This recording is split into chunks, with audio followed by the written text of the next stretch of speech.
Senhor Deus, eu te peço algo nessa noite. Prova a tua existência para nós. Eu posso te pedir isso, Senhor. Como teu filho, eu posso pedir que o Senhor prove a tua existência a mim.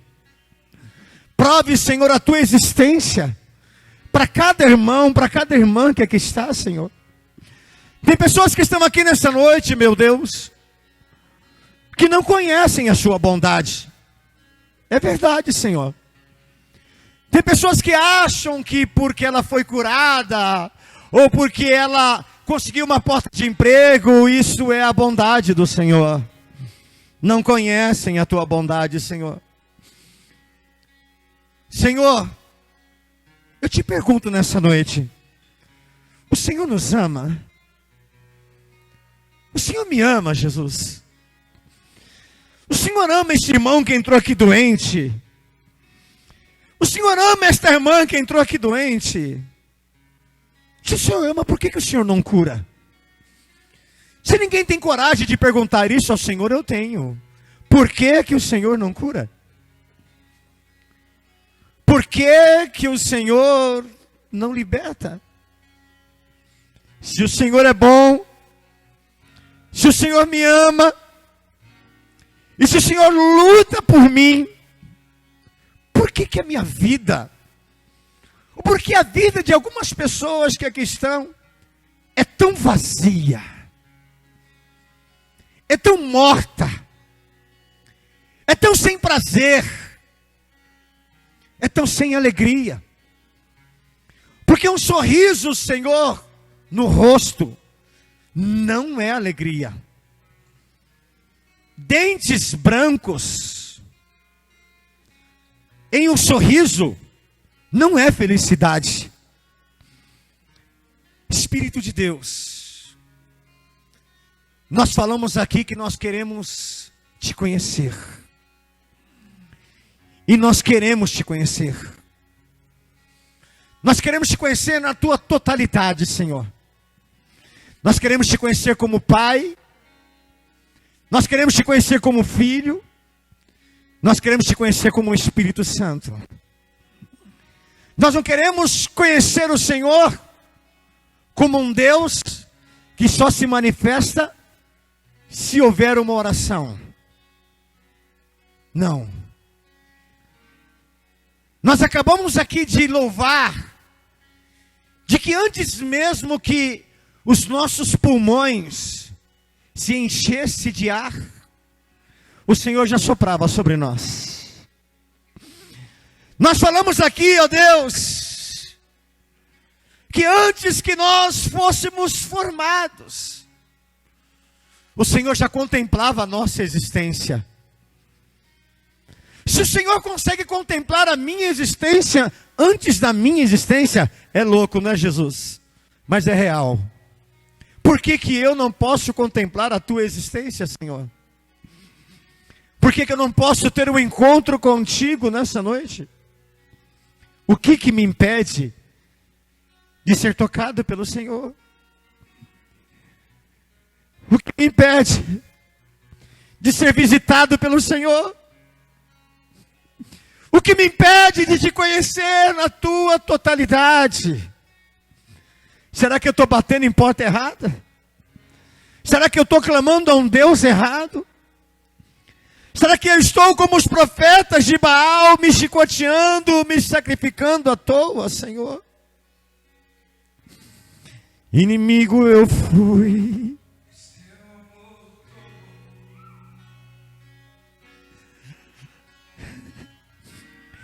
Tu tens sido tão bom para mim. Inimigo eu fui. Inimigo eu fui, mas teu amor lutou por mim. Tu tens sido tão bom. Quando eu fui inimigo do Senhor, quando eu fui inimigo do Senhor, ó Deus, quando eu fui contra o Senhor, quando eu te neguei, quando eu disse não para o Senhor, Deus, eu quero te fazer uma pergunta nesta noite. O Senhor tem mágoa de mim?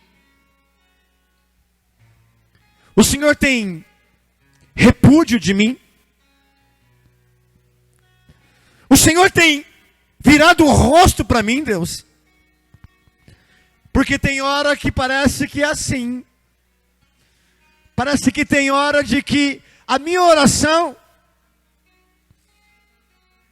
parece que incomoda o Senhor. A minha fraqueza parece que causa um repúdio no Senhor.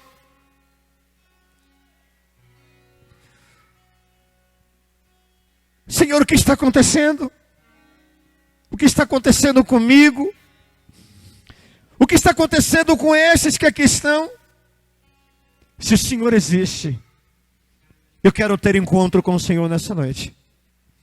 Se o Senhor existe, eu quero te conhecer na tua totalidade. Se o Senhor existe, não brinca mais comigo, Senhor. Nessa noite eu não estou para brincadeira. Eu estou que nem aquela criança que diz: hoje eu não estou para brincadeira. Hoje eu estou falando sério. Hoje eu estou falando do fundo da minha alma. O Senhor existe? Você teria coragem de perguntar isso para Deus? Teria coragem de perguntar isso para Deus? Você teria coragem de falar: Deus, o Senhor existe?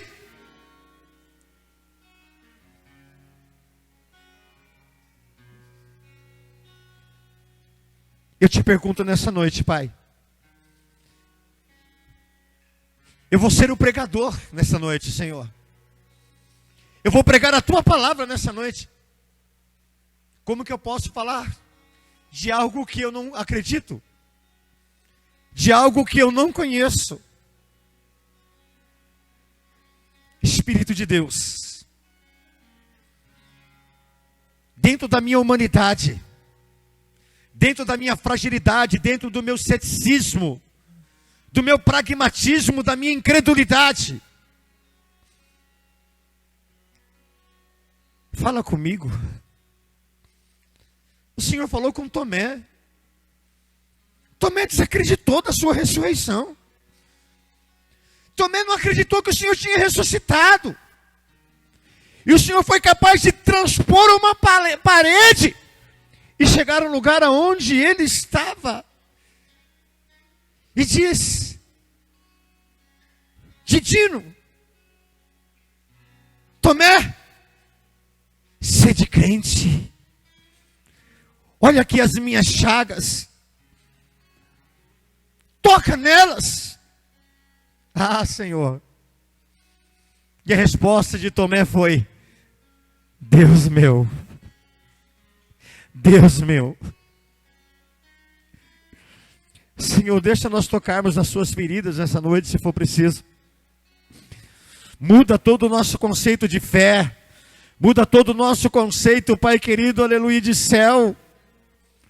Mas nessa noite eu tenho que sair daqui conhecendo o Senhor. Toma todo esse ambiente que aqui está, meu Deus. Todo esse ambiente. Tira de nós agora, Senhor, toda religiosidade. Tira de nós agora, Senhor, todo paradigma. Todo paradigma. Todo conceito. Toda formação do que eu tenho do Senhor que esteja errado. Eu te peço, Deus.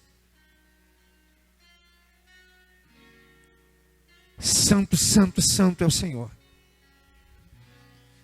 Mexe com a minha incredulidade, Senhor. Mexe com a minha fraqueza nessa noite. Eu te peço uma oportunidade. Eu te peço uma audiência em tua presença. Somente uma, Senhor. Se o Senhor é bom, se o Senhor me ama, se o Senhor luta por mim, eu quero conhecer o teu verdadeiro amor nessa noite. Abra a tua Bíblia comigo no livro de Atos dos Apóstolos. Ah, irmão, aleluia. Não vai chover um hambúrguer aqui nessa noite, não, irmão, mas unção vai em nome de Jesus, viu? Glória a Deus. Tem algo profundo de Deus para a tua vida aqui nessa noite. Tem algo grande de Deus para você aqui nessa noite. Queria que você abrisse a sua Bíblia comigo no livro de Atos dos Apóstolos, capítulo de número, aleluia, 17. Atos dos Apóstolos, capítulo de número 17, nós vamos ler os versos do número 22 e 23. Atos dos Apóstolos, capítulo de número 17, versos 22 e versos 23. Irmãos, isso daqui é muito profundo. Isso daqui é muita verdade. Isso aqui é muita verdade num lugar só. Amém? Teria que ter pelo menos mais uns 50 versículos desse na Bíblia. Amém? Isso é muito verdade o que Paulo fez aqui. É muito verdade, mas não é para os atenienses não. Para nós. Para os dias de hoje. Paulo, ele vai dizer assim, ó. Só para você entender o contexto da história. Paulo está em Atenas, esperando alguns irmãos chegarem para ali fazerem um evangelismo, fazer uma palavra. E Paulo, esperando esses irmãos, ele vai até, entendeu, ali o Areópago, era um lugar onde existia como se fosse uma praça grande, ali existia um movimento, amém, um movimento religioso, porque os atenienses, amém, eles acreditam que o homem, ele é semideus, e aí por diante, todas essas coisas, e Paulo começa a andar naquele Areópago, naquele lugar, e ele vendo todas aquelas imagens, ele vê um lugar onde tem um altar, mas não tem nada ali, o lugar está vazio, está escrito assim, ó, ao Deus desconhecido. Então Paulo, ele vai questionar, amém, ele vai dizer o seguinte para os atenienses, ele vai dizer assim no versículo de número 22, e estando Paulo ao meio do Areópago, disse, varões atenienses, em tudo vos vejo um pouco ou um tanto supersticiosos, porque passando eu e vendo os vossos santuários, achei também um altar em que está escrito ao Deus desconhecido. Esse, pois, que vos honrais, não conhecendo, é o que eu vos anuncio.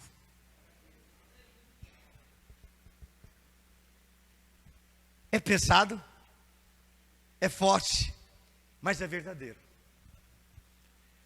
Paulo, ele vê que existia nos atenienses uma superstição.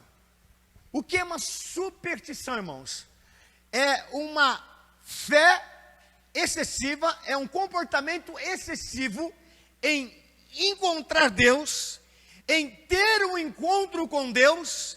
Então tudo que se falava, aqui está Deus, eles criam. Ó, Deus está aqui nesse pedaço de mármore, então eles pegavam um pedaço de mármore e colocavam lá. Deus está aqui nesse mármore. Ó, tem um pedaço de madeira, não estou aqui, irmãos, falando contra a religião, catolicismo, não. Estou falando do que Paulo disse. Então, tem um pedaço de madeira, então eles criam tudo que eles, amém, pudessem dizer que ali Deus poderia se manifestar. Eles, então, em cima de tudo aquilo, eles acreditavam. Então Paulo fala, vocês são supersticiosos, ou seja, vocês acabam, entendeu, crendo em muita coisa, até mesmo naquilo que vocês não conhecem.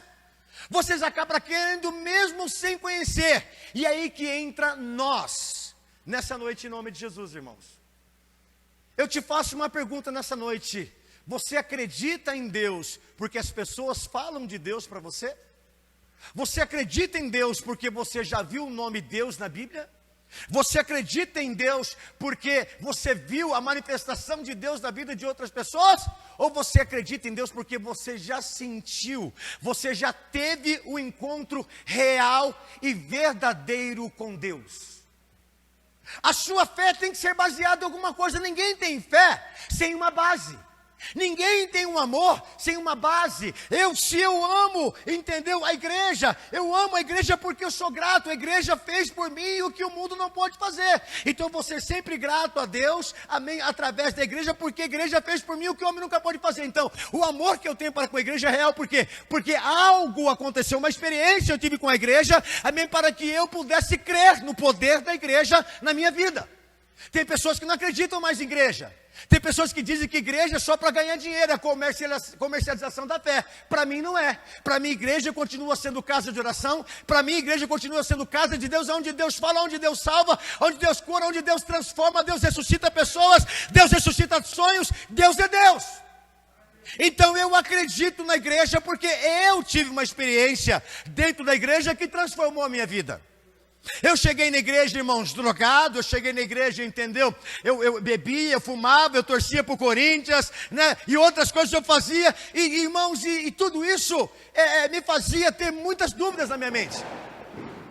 As pessoas falavam do amor de Deus, e eu falava, poxa, mas esse Deus é tão maravilhoso, por que eu não conheço Ele? Mas espera aí, eu praticava uma religião. Eu tinha um fundamento de fé.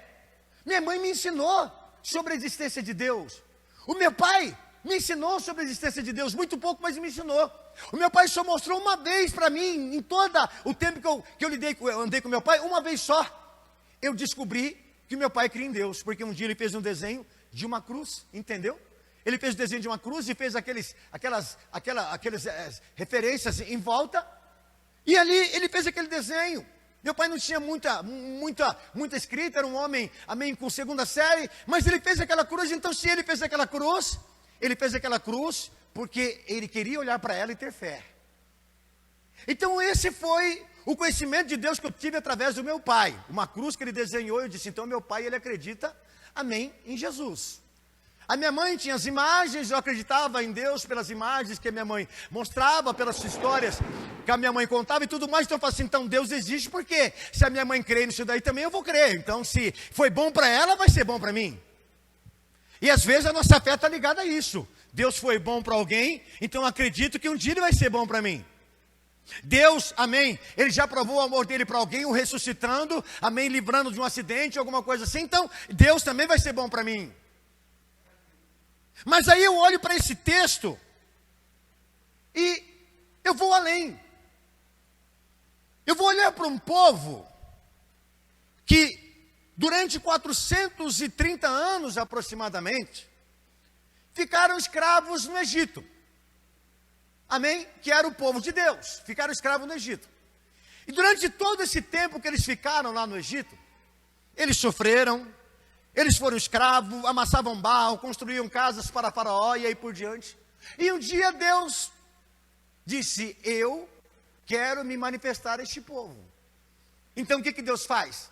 Deus então chama um homem com o nome de Moisés, faz Moisés, amém, viver 40 anos dentro ali dos fundamentos e ensinamentos do Egito, amém, e também hebreu, porque era filho de hebreus, porém criado dentro da cultura egípcia. Depois de 40 anos, um homem com 40 anos já é uma pessoa formada, uma mulher com 40 anos já é uma mulher formada. Então Deus tira ele do Egito, manda ele para o deserto, ele vive 40 anos no deserto, ou seja, é um tempo, entendeu, de preparação. Aí depois ele encontra uma mulher com o nome de Zípora, amém, essa Zípora era uma pastora de ovelhas, estava ali dando água para o rebanho do seu pai. Ele conhece então Jetro, e Jetro ali então era um servo de Deus, ele começa a conviver com Jetro, torna-se pastor de ovelha de Jetro. Um dia ele pastoreando na beira do monte Sinai, amém, ele vê uma sarça que ardia e não se consumia, um fogo que não alastrava, que não ia nem para um lado nem para o outro. Está acontecendo, né? Aí ele vai lá, aquela curiosidade de ver o que está acontecendo, e Deus se manifesta para Moisés, dizendo, olha, eu sou o Senhor. Tira a sandália dos teus pés, porque o lugar onde você pisa é santo. Então Deus começa a falar, eu tenho um plano para o meu povo. Eu vou mandar você de volta lá para o Egito. Eu vou te mandar para lá, mas como que eu vou para lá, Senhor? Eu não posso, porque o Egito é poderoso, e Deus diz, eu sou mais poderoso do que o Egito. E eu vou fazer maravilhas no Egito, eu vou fazer coisas que aquele povo nunca viu. Eu vou fazer coisas que aquele povo ele nunca pensou em existir. Eu vou fazer coisas assim fora do comum. Mas como o Senhor vai fazer isso? Deus fala, então eu vou mostrar para você um pouquinho do meu poder, que eu existo, e que é eu que estou aqui falando com você. Pega esse cajado que você tem na mão, joga no chão, e jogou, se transformou numa serpente. Aí Deus fala, agora você pega de novo, entendeu? Ele pegou e se transformou em cajado de novo. Então Deus disse, você vai, e quando perguntarem quem te enviou, diga que o eu sou te enviou. E ele desce. Ele desce ali para falar com um homem de coração duro, que Faraó era um homem de coração duro. Ele acreditava em Deus como ele sendo uma divindade. Então ele fala, Deus me mandou. Então Faraó fala, quem que é esse Deus? Moisés fala, esse Deus ele existe. Então prova a existência de Deus. Então, Moisés, ele vai e pega, amém, a vara. Ele pega a vara e lança ao chão. A vara dele se transforma em uma serpente. Mas aí, Faraó também tinha os seus encantadores. Ele disse, não, mas isso não é sinal de que Deus existe. Porque os meus encantadores também podem fazer isso. Então chama Janes e Jambres, os dois feiticeiros, e eles vão lá e lança também a vara deles no chão e se transforma numa cobra. Mas uma cobra pequenininha. A Bíblia diz que a cobra de Moisés, a serpente de Moisés, engole aquela cobra. Então ali Deus já mostra que ele é mais poderoso do que Faraó. Então ele dá a primeira prova da tua existência, amém? A primeira prova de que Deus existe é que você, na sua totalidade, não chega nem perto do que é Deus. Então, Deus ele vai se manifestando, e Deus vai trazendo pragas, Deus vai fazendo coisas acontecer que não é comum acontecer no Egito. Aquele monte de rã, entendeu? A água transformada em sangue, saraiva, piolho, entendeu? Todas as pestes que vieram, amém? Não era uma coisa comum, mas era Deus provando a sua existência para quem? A princípio, todos achavam que era Deus querendo provar a existência dele para Faraó. Mas na verdade não era para Faraó que Deus estava querendo provar a existência. Deus estava querendo provar a existência dele para o seu próprio povo. Porque o povo já não acreditava mais na existência de Deus. Por quê? Porque era só de falar, olha, porque tal. Então Deus tem que começar a mostrar para ele. Deus começa a mostrar para o povo dele a existência dele. E durante todo o tempo, Deus ele provou a existência dele, fez todas as coisas, tirou o povo do Egito. Ele tira o povo do Egito, tira o povo do deserto, e quando eles chegam na terra prometida, depois de ter andado com eles uma longa caminhada, Moisés já ficou no meio do caminho por causa, amém querido, de toda a situação. Josué no capítulo 24, no verso 15, ele vai falar uma coisa interessante, que tem a ver com isso daqui.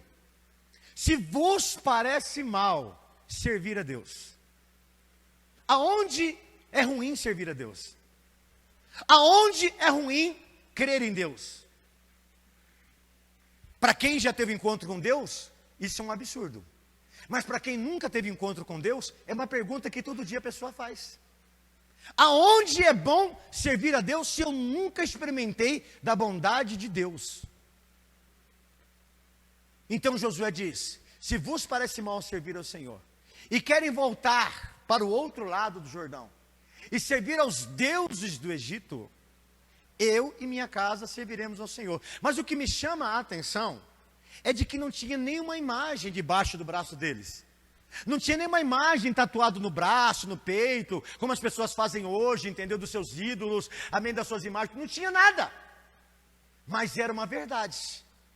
Eles estavam numa terra que Deus prometeu. Estava ali se cumprindo uma promessa de Deus na vida deles, mas eles ainda tinham dúvida da existência de Deus. Porque dentro deles, eles não conseguiam enxergar Deus. Eles só enxergavam ídolos, coisas do passado. Aí eu te pergunto para você que está aqui, quem é Deus para você? Qual é o conhecimento verdadeiro que você tem de Deus? Como você pode provar, não é para os outros, mas para si mesmo, que Deus existe? Como você pode provar a existência de Deus? Ah, pastor, mas o senhor pode provar a existência de Deus? Posso tentar. Eu não posso provar a existência de Deus para você, mas eu tenho prova da existência de Deus em mim. Se eu contar tudo que Deus fez na minha vida, talvez você não acredita, mas é uma verdade minha. Eu vivi isso. Eu sei quem é Deus. Eu sei. Então, nada neste mundo, irmãos, me tira mais da presença de Deus. Porque eu conheço a existência de Deus na sua totalidade. No sentido quê? De que eu sei quem é Deus. Eu sei quem é Deus. Eu não tenho dúvida da existência de Deus. Eu posso até ter dúvida de algumas promessas que me foram feitas por alguns profetas. Eu posso até ter dúvida, a mim, por algumas coisas não terem acontecido na minha vida, mas por causa da minha incredulidade, ou talvez por causa da minha pouca fé de achar que Deus não iria fazer, porque por um ou outro motivo. Mas da existência de Deus eu não tenho dúvida. Bom, vamos voltar ao texto. Então, Paulo, ele chega para os atenienses e diz: vocês são supersticiosos, vocês estão cheios de deuses, e vocês cultuam até um Deus que vocês não conhecem, mas estão cultuando a Ele. Paulo traz uma verdade, irmão, tão viva e tão real nos dias de hoje. Porque as pessoas sobem no púlpito e louvam, as pessoas sobem no púlpito e pregam, as pessoas, entendeu, elas testemunham na rua, as pessoas, elas gravam testemunhas, as pessoas, elas falam, mas no fundo, na primeira prova, na primeira crise, a primeira coisa que ela pergunta é: se Deus existe, por que eu estou passando por tudo isso? A primeira coisa, quando a pessoa passa por uma prova, o que ela faz é negar a existência de Deus na vida dela e voltar a acreditar em crenças passadas. Pois é, tem crente voltando para a macumba. Pois é, tem crente voltando para a idolatria. Tem crente voltando para o espiritismo. Tem crente voltando a crer em coisas ao qual Deus já libertou ele. Mas ele volta a crer por quê? Porque disseram para ele de um Deus, falaram de um Deus para ele, mas ele nunca experimentou, ele nunca teve uma vivência assim com Deus. Então tudo aquilo que eu não conheço, eu tenho dificuldade de crer.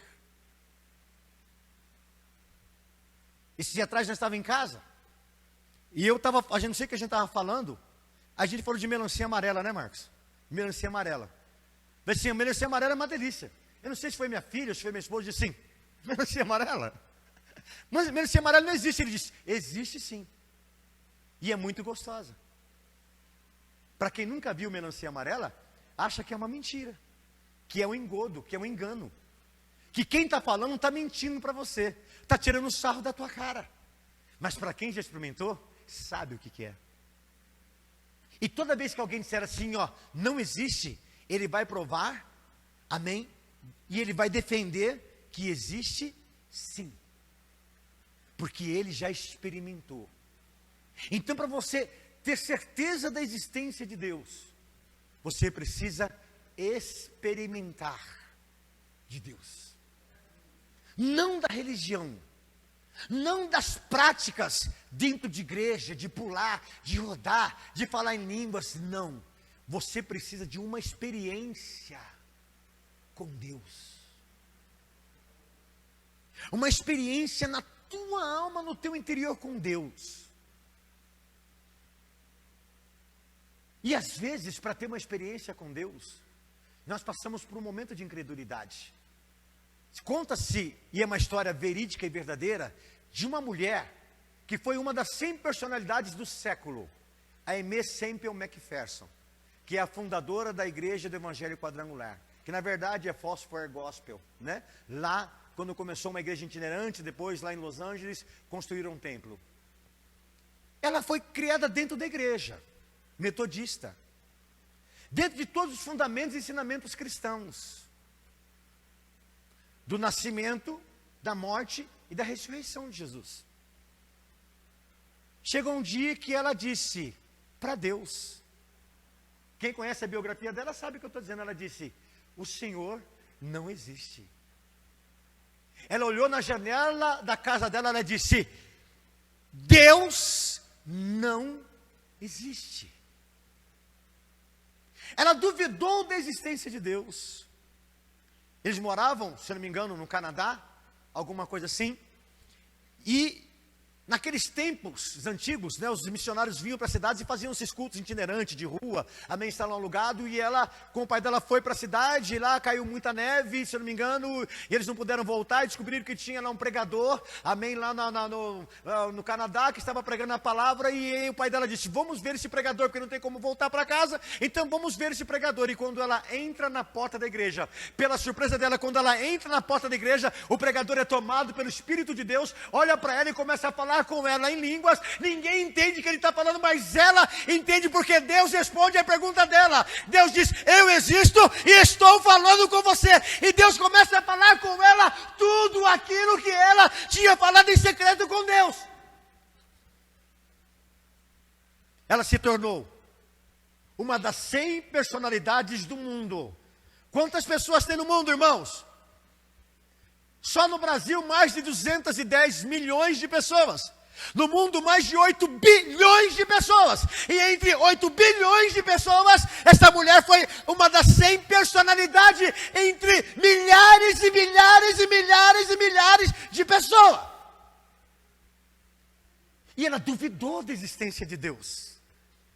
Mas ela conheceu a existência de Deus. Então Paulo, ele chega e diz, vocês cultuam, vocês glorificam, vocês falam de Deus, vocês até choram por causa desse Deus, mas vocês não conhecem esse Deus. Vocês precisam conhecer desse Deus. Vocês precisam conhecer da bondade desse Deus. Vocês precisam conhecer do amor desse Deus. Vocês precisam conhecer, amém, que esse Deus, ele luta por vocês. Fácil? Não.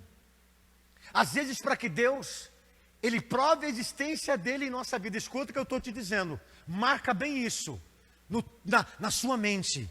Às vezes, para que Deus prove a existência dele, ele tira tudo de nós. Tira tudo. Como assim? Lembra da história de Jó? Jó tinha tudo. Jó tinha dinheiro, Jó tinha uma boa esposa, Jó tinha filhos, Jó tinha, amém, o maior gado da época. Jó tinha tudo. E Jó perdeu tudo. Aparentemente, Jó não largou Deus. Aparentemente, a mulher dele fala assim, olha, amaldiçoa esse teu Deus e morre. Então ele diz, tu falas como uma louca mulher, nu vim ao mundo e nu voltarei. Ele entendeu, não nega Deus. Quando os seus amigos vêm para vê-lo, ficam 3 dias de longe olhando, quando conseguia chegar perto dele. Quando chega perto dele, diz, olha, ninguém passa por tudo isso que você está fazendo se não tivesse pecado contra Deus. Jó, ele fica assim, passa uma luta tão grande que ele amaldiçoou o dia do seu nascimento, e aí por diante, e quando chega no capítulo 38 do livro de Jó, a Bíblia vai falar o seguinte, e Deus se manifesta, amém, a Jó em meio a um redemoinho.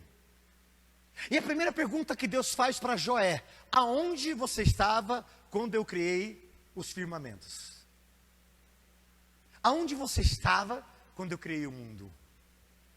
E Deus começa a falar com Jó. Deus começa a falar da existência das coisas, e Deus começa a falar da existência do próprio Jó. Para você entender quem é Deus, você tem que entender quem é você. Quem é você? Por que você precisa de Deus? Você vive sem Deus? Você viveria sem Deus? Se tirassem Deus da sua vida, porque você tem Deus e não sabe. Se tirasse Deus da tua vida, o que você seria? Um boneco. Porque a Bíblia diz que Adão foi criado do pó da terra, e ele ali era só um boneco. E Deus teve que soprar. Deus teve que dar vida. Deus sopra em Adão, e a Bíblia diz que aí ele se torna alma vivente. Adão só se transformou em alma vivente quando ele reconheceu e percebeu que dentro dele existia algo maior do que ele, que é o dom da vida, que é o próprio Deus. Paulo, o apóstolo Paulo, ele conta um pouquinho da história dele no capítulo 3 de Filipenses. Ele vai falar sobre a justiça de Deus. Ou seja, a justiça de Deus ele vai falar em Romanos. Ele vai falar o seguinte, de que ele, era um homem muito conhecedor da palavra. Ele era assim, culto em tudo. Mas tudo isso não permitia que ele conhecesse a Deus. E olha que Paulo teve encontro com Deus. no caminho de Damasco, Paulo teve um encontro com Deus. O próprio Deus falou com Paulo. E por isso que ele se tornou um apóstolo. E por isso que eu, irmãos, não acredito, entendeu? Em apóstolo. Eu acredito em chamado apostólico, não em apóstolo. Eu acredito em chamado apostólico. Eu acredito que você pode ter um chamado apostólico. Você pode ter um chamado apostólico, você, qualquer um que pode ter um chamado apostólico. Porque o apóstolo é aquele que é chamado por Deus para abrir a obra, não para ter um nome. Porque os fundamentos bíblicos para ser um apóstolo, primeira coisa é ter visto Jesus em carne. Então o único que pode falar que viu Jesus foi Paulo. O resto, nenhum poderia ser apóstolo como foi, porque Paulo viu Jesus em carne. Ele teve encontro com Jesus no caminho de Damasco. Ele disse, eu sou Jesus. Jesus disse, eu sou Jesus. Então, ele teve encontro. Ele viu Jesus. Então, por isso que ele se tornou um apóstolo. Agora, chamado apostólico, todos podem ter, entendeu? De abrir obra, de fazer, entendeu? Isso. Agora, levar o nome de apóstolo, eu estou naquele texto que diz, ninguém toma para si essa honra, a não ser aquele que foi chamado por Deus como Arão. Eu não posso tomar para mim, eu não posso tomar para mim. Quem me constitui é Deus. Quem me elege é Deus, a eleição é de Deus, não é minha. Não quero sair do contexto, estou dizendo o seguinte, que Paulo, tendo todas as suas graduações, Paulo tendo tido um encontro com Deus, amém? Em um momento da vida dele difícil, ainda Paulo tinha dúvidas. Por quê? Por que tinha dúvida? Porque dentro de Paulo existia coisas que confrontavam ele. Coisas que ele aprendeu, amém, no judaísmo, coisas que ele aprendeu, amém, no dia a dia, que confrontava. Peraí. Não, mas isso não pode ser Deus. Isso não pode ser Deus. Deus não pode ser coisa de Deus isso. Porque Deus jamais agiria assim. Paulo começa a ver ações de Deus, que muitas das vezes ia até contra a moralidade dos homens.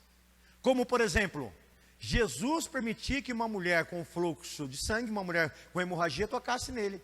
Perante a lei, isso era impossível. Mulher não podia nem sair de casa, principalmente tocar em um mestre. Jesus permitiu que ela tocasse nele. E ainda mais revelou, de mim saiu virtude. Você imagina, entendeu? Para um judeu, que ele ora a Deus agradecendo por não ter nascido mulher. Porque você vai olhar no livro de Timóteo, você vai ver que a Bíblia vai dizer, amém, de que a mulher, amém, ela é depois do homem, porque ela pecou, ela, entendeu, ela errou, ela falhou, ela não foi fiel a Deus, então o homem não pode confiar nela. Então tem tudo isso, então a mente de Paulo fica atrapalhada, quando Paulo começa a ver Deus fazendo umas coisas, ao qual, por exemplo, Deus usando uma mulher para curar, Deus usando uma mulher para fazer a obra, mas peraí, todo mundo fala que Deus não pode usar, e Deus está usando uma mulher por quê? Porque Deus não está na religião, Deus está, aleluia, na manifestação do poder dele em nossas vidas. Eu tenho que olhar para isso em Cristo Jesus. Então Paulo, ele diz o seguinte, olha, eu perdi tudo, eu tive que perder tudo para mim conhecer Deus. Quer ver comigo? Rapidamente, abre a tua Bíblia comigo no livro de Filipenses. Nós já vamos orar ao Senhor nosso Deus. O tempo nosso não é curto, mas a gente acaba gastando bem gasto o tempo. Filipenses 3, 1 em diante. Eu quero ler com você aqui, ó.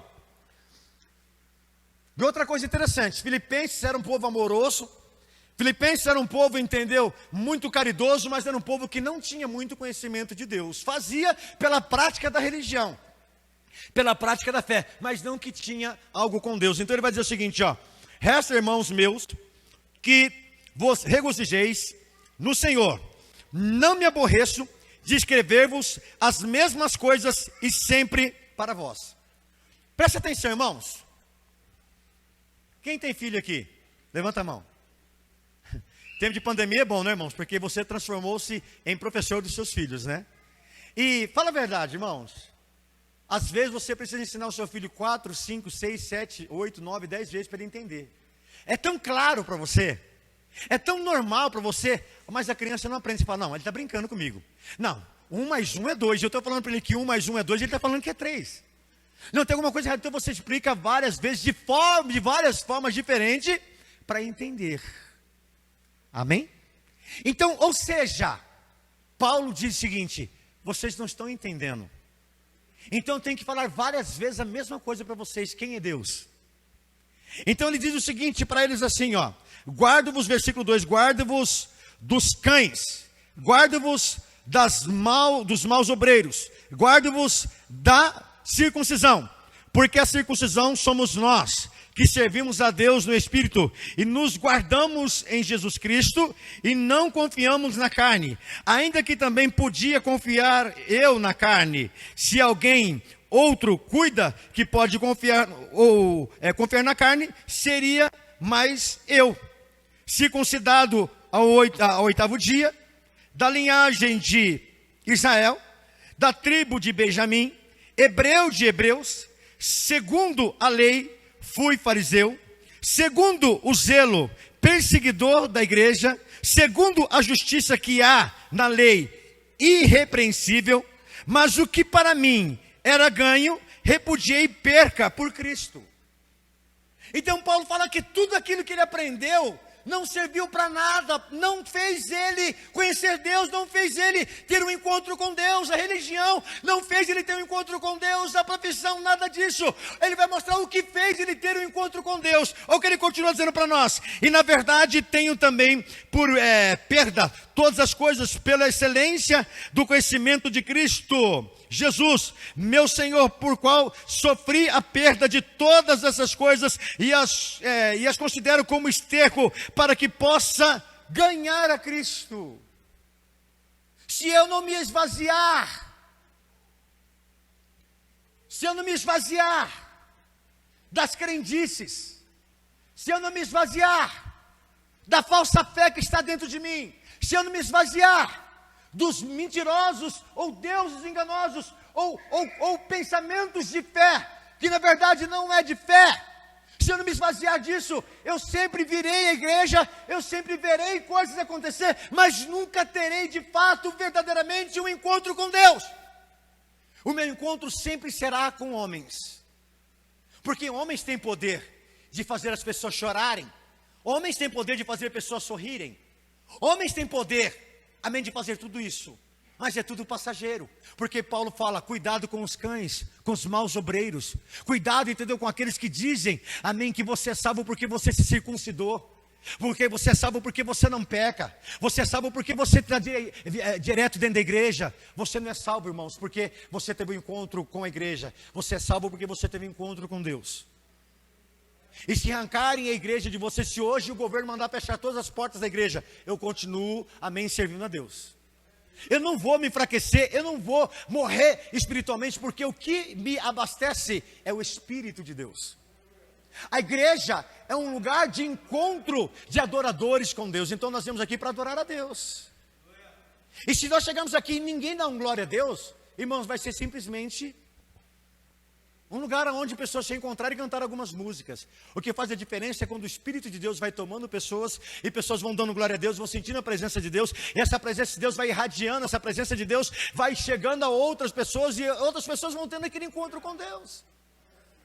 Aí a Bíblia vai dizer assim para nós: e na verdade tenho também por perda todas as coisas. Versículo de número 9: e seja achado nele, não tendo minha justiça que vem da lei, mas a que vem da fé em Cristo, a saber, a justiça que vem de Deus pela fé, para conhecê-lo e a virtude da sua ressurreição e a comunicação de suas aflições, sendo feito conforme a sua mente. Então Paulo fala o seguinte, que o único que tem poder de nos fazer conhecer Deus é o Evangelho. Porque o Evangelho, ele conta a história de quem é Deus. Conta a história de como que Deus age na vida de um homem. Como que Deus age na vida de um homem. Eu fiz uma pergunta para Deus: o Senhor é bom? Por que Deus é bom? Você consegue já responder por que Deus é bom? Deus é bom porque bondade, irmãos, não é uma personalidade. Bondade não é um caráter. Bondade, segundo a Bíblia, no livro de Gálatas capítulo 5, é um fruto de uma árvore chamada Espírito Santo. Então bondade, irmãos, é algo que faz parte da essência de Deus. Amém? Deus não se tornou bonzinho porque viu o teu sofrimento. Deus não precisa ser bom porque você está passando por uma prova. Deus é bom. Porque em qualquer momento, ou em qualquer estado da tua vida, que você clamar por Ele, Ele vai te ouvir. Deus é imparcial. Mas muitas das vezes eu clamei a Deus e Ele não me respondeu. Aí eu te faço a pergunta, você clamou a Deus? Ou você estava falando com a tua boca Deus, mas dentro do teu coração estava São Jorge, São João, São Pedro, não sei o que, tal, a imagem de um pastor, a imagem de uma igreja, a imagem de alguém, então você estava clamando a Deus, mas no teu coração tinha uma outra, entendeu? Tinha uma outra coisa, porque é comum acontecer essas coisas, você está orando a Deus, mas dentro de você tem alguma coisa, você sabe disso, né?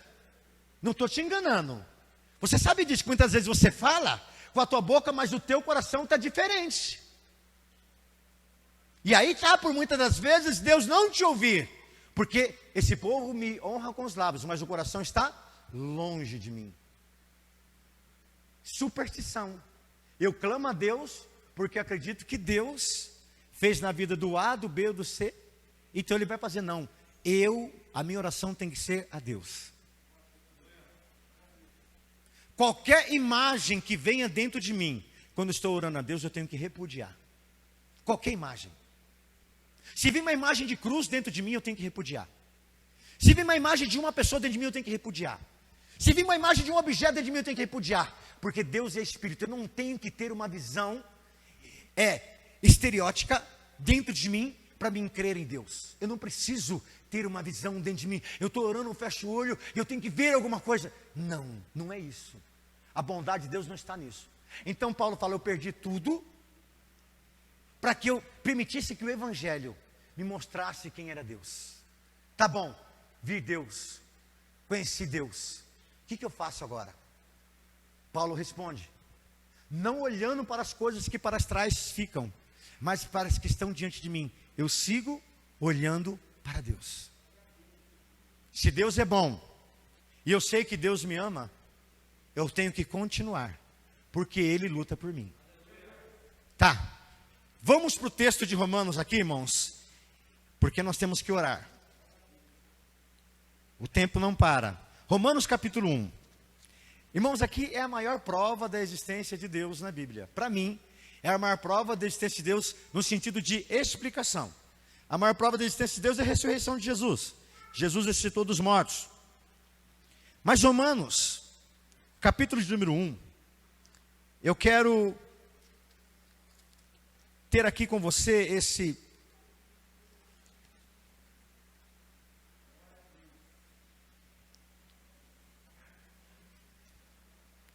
eu quero ler com você desde o verso de número 1. Bom, Paulo, servo de Jesus Cristo, chamado para o apóstolo, separado para o evangelho de Deus, a qual antes havia prometido pelos seus profetas nas santas escrituras, acerca de seu filho, que nasceu da descendência de Davi, segundo a carne, declarado filho de Deus em poder, segundo o Espírito da santificação, pela ressurreição dos mortos. Então, Paulo, ele revela aqui, que é comprovação de que Jesus é filho de Deus, amém, porque ele ressuscitou. E quem fez isso foi Deus o ressuscitando. Então Paulo continua dizendo o seguinte, pelo qual recebemos a graça e o apostolado para a obediência da fé, entre todos os agentes, pelo seu nome, entre os quais sois também vós, chamados para herdar, para ser de Jesus Cristo. A todos os que estáis em Roma, amados de Deus, chamados santo, graça e paz de Deus, nosso Pai e Senhor Jesus Cristo. Veja bem, primeiramente, dou graças ao meu Deus por Jesus Cristo acerca de vós, todos, porque em todo o mundo é anunciada a vossa fé, porque Deus a quem sirvo em meu espírito. Paulo, como que Paulo serve a Deus? Em meu espírito. Espírito pode ser traduzido por alma, psique, na minha mente, no meu entendimento, no meu coração. Amém?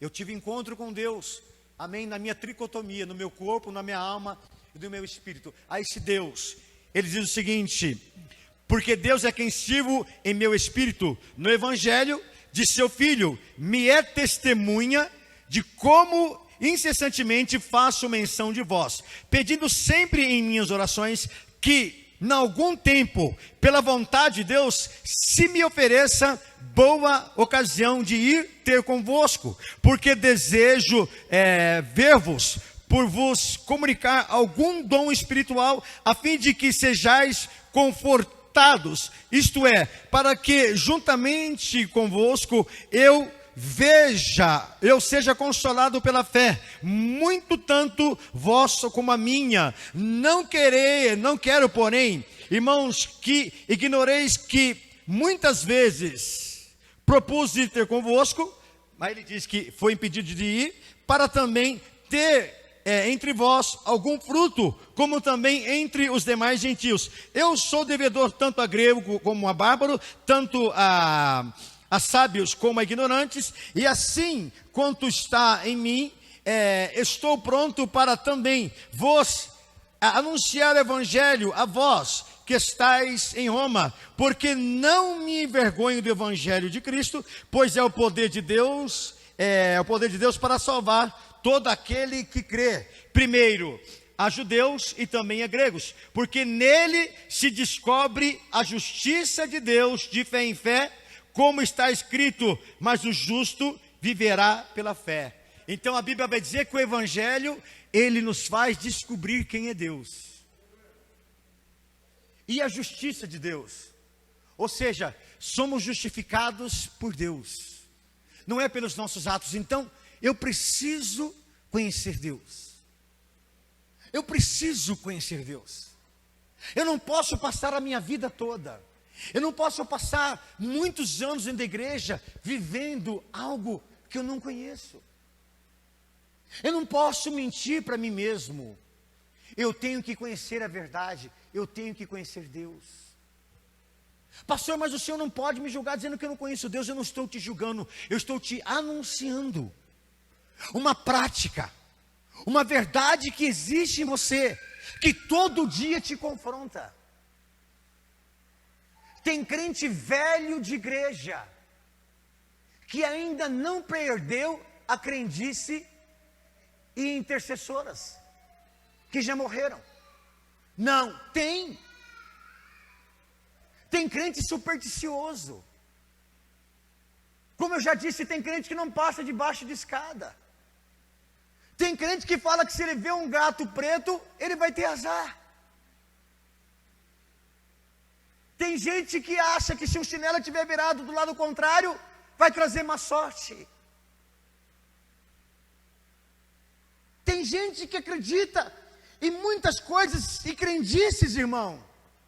Isso é falta de Deus. Tem crente que leva trevo dentro da carteira. Tem crente que leva dólar dentro da carteira, dizendo assim, ó, um dia eu vou ficar rico.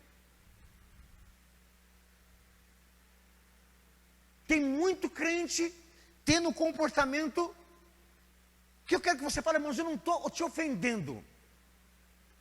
Eu não estou dizendo que você está errado. Quem vai julgar se está errado ou certo é você. Quando você conhecer Deus na sua totalidade, você com a tua boca vai dizer, quanto tempo eu fui ignorante, no sentido de não ter conhecido tudo isso que substitui essas superstições. Por que você vem na igreja evangélica? Aí vem na igreja evangélica porque falar que na igreja evangélica Deus fala com a gente. A maioria dos crentes vem à igreja evangélica por causa disso. Eu vou na igreja evangélica porque Deus fala com a gente. A oração lá é mais bonita, eles oram. Eles não têm medo de demônio. Eles oram por coisas que em outras igrejas não oram. Ele fala umas coisas lá, entendeu? Que às vezes eu não falei nada para ninguém. Eu vou lá na igreja e o pastor, sabe? O pastor fala comigo. O pastor fala com você, bonitão. O pastor fala com você, bonitona. Não é o Espírito Santo, não é Deus, não é o pastor? Você tem a grande chance de quando o pastor morrer, você fazer dele um ídolo.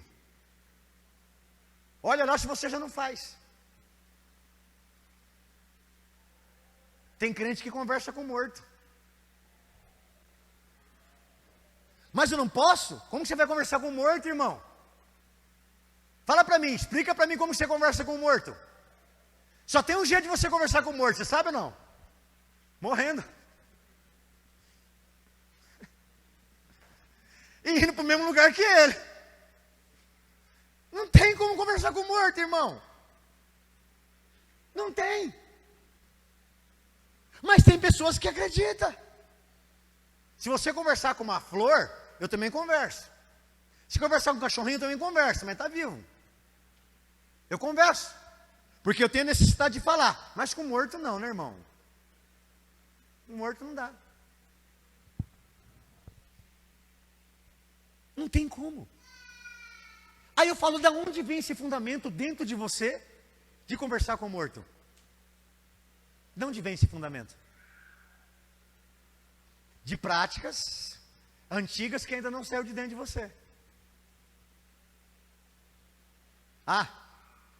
Tem crente que acha que tem roupa que dá sorte. Hoje eu vou na estrada de serviço, eu vou com essa camisa, porque essa camisa me dá sorte. Vou com esse tênis, vou com essas orbas, né? Vou com isso, vou com aquilo. Me dá sorte. Não te dá sorte, irmão. Não te dá sorte. Você pode ir com a camisa escrito Salmo 99, 23, Salmo 91. Você pode ir tudo com dizer, não te dá sorte, irmão. Você tem que ver, é Deus a sua vida. Você pode usar uma camisa com um texto bíblico? Pode. Mas assim, tem gente que acredita mais na anarquina, né, sei lá, aquele personagem, do que em Deus. Sério, pastor, tem? Tem gente que acredita mais do homem, tem igreja na Argentina para o Maradona. O cara, desculpa aí, irmãos, pode até me processar. Se quiser me processar, não tem dinheiro para pagar não. O bicho é um drogado, velho. Vive com o nariz branco. O que é esse cara? Ele trouxe muita alegria. Mas hoje eu acredito que ele traz mais tristeza do que alegria. E tem gente que acredita que por ele ter sido um bom jogador de futebol, ele é um Deus. As pessoas acreditam em cada barbara, irmãos. As pessoas acreditam em cada barbaridade, em cada coisa. Mas tem dificuldade de acreditar em Deus. Acredita. Tem gente que... irmãos, eu não vou nem entrar. Eu não vou nem entrar aqui por outros caminhos. Mas as pessoas acreditam em cada tolice, em cada mentira. Mas não conseguem acreditar em Deus, que é tão real. Que Paulo, ele continua dizendo aqui, nós vamos orar. Amém? Encerrar e orar. Ele vai dizer para nós assim, a partir do verso 18. Porque do céu se manifesta a ira de Deus sobre toda impiedade e injustiça dos homens que detêm a verdade e a injustiça. Porquanto o que de Deus se pode conhecer, nele se manifesta, ou neles se manifesta. É aqui que eu quero que você entenda. A Bíblia diz que tudo que pode se conhecer de Deus se manifesta nele. Em quem? Ou neles? Em nós. Eu quero terminar, eu não vou nem ler para baixo, mas eu quero terminar aqui te falando uma coisa. Se você não crê, presta atenção que eu vou te dizer. Se você não crer nas coisas que estão diante dos teus olhos, dificilmente você vai acreditar no céu. Se você não acredita nas coisas que Deus faz aqui, nos milagres que Deus faz aqui, nas coisas que Deus faz aqui, mesmo em meio a um mundo caótico, se você não acredita em Deus aqui, se você não consegue acreditar em Deus aqui, você nunca vai chegar no céu. Porque se você acha que as coisas de Deus é absurdo na terra, não queira conhecer no céu. Como assim, pastor? Ah, irmão, pergunta para Isaías. Ninguém nunca tinha visto um querubim, ninguém nunca tinha visto um serafim, nenhum desses seres espirituais. Aí Isaías chega na casa do papai dele e fala: pai, meu encontro com Deus hoje foi punk, hein? Por quê? Ah, pai, eu vi anjo de 6 asas. Eu falei: o quê? Anjo nem tem asa? Tem sim, pai, eu vi anjo de 6 asas. E onde você viu? Lá no céu. Não, onde você viu? No céu eu vi anjo de 6 asas, pai. Com 2 ele cobria o rosto, com 2 ele voava, e com 2 ele cobria o corpo. Quem acreditaria numa coisa? Você acreditaria, pastor? Não acredita, velho. Porque isso está acontecendo no céu, é visão do céu. De repente ele fala assim: pai, tem mais, hein? Eu comecei a falar com Deus e disse que eu era um pecador. De repente eu vi um anjo voando assim, ó, que rasgou o céu e que veio com uma brasa, assim, tendo uma brasa na mão, e esse anjo veio assim naquela velocidade, além da luz. Mas como você chegou além da luz? Não sei, eu vi aquilo assim, que ele veio, cortando tudo, e de repente, pá, tocou na minha boca. O anjo tocou na tua boca, fala o nome do batom que eu vou comprar. Não, pai, ele não colocou, ele tirou toda a impureza dos meus lábios.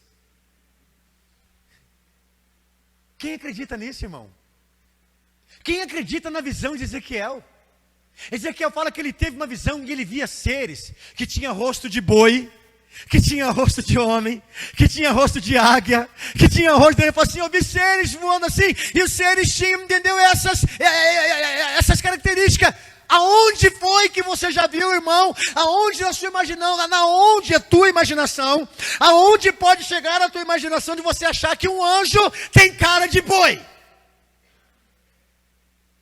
Se o teu filho chegar na tua casa e dizer assim: eu vi um anjo, e o anjo tinha a juba de um leão, e vinha para mim e fazia: oh! Fih, a Coca-Cola estava vencida, hein? Ninguém vai acreditar que vê um anjo com cara de leão, irmãos. Com cara de águia. Cabeça da águia é desse tamanho, irmão. Diz Oséias aqui, mano, que um anjo, quando ele abre a mão, irmão, abre as asas, parece que dá 80 quilômetros, de uma asa na ponta, de uma asa na... Não sei se ele aumentou. Se ele aumentou só um pouquinho. Amém? Um anjo com asa aberta, entendeu? Na sua natureza, dá 80 quilômetros. Uma asa de um lado e o outro é de asa aberta. Você imagina um anjo com 80 quilômetros de comprimento, tem uma cabeça do tamanho de uma águia. Uma cabecinha desse tamanho. Você consegue me entender? Que se você não olhar para as coisas de Deus aqui e você crer, quando chegar no céu, irmão, você vai ficar doido. Você vai pedir para ir para o CAPS. Você vai pedir: Deus, me dá remédio de tarja preta. Deus, mostra para mim aqui onde que é o ambulatório, que eu estou correndo para lá. Se você não entende das coisas de Deus aqui, irmão, como você vai entender quando João, ele fala assim: mano, eu tive uma visão de Jesus, e na coxa de Jesus tinha uma tatu. Estava escrito na perna do Pai: Rei dos Reis e Senhor dos Senhores. Posso te falar mais? O rosto dele era que nem do surfista prateado. Era bronze polido puro. Da sua boca saiu uma espada. Eita! Jesus era um Sayajin? Não vai entender. Ah, mas isso é figurativo. Mas até para ser figurativo, você tem que formar a figura na tua cabeça. Você está entendendo, irmão?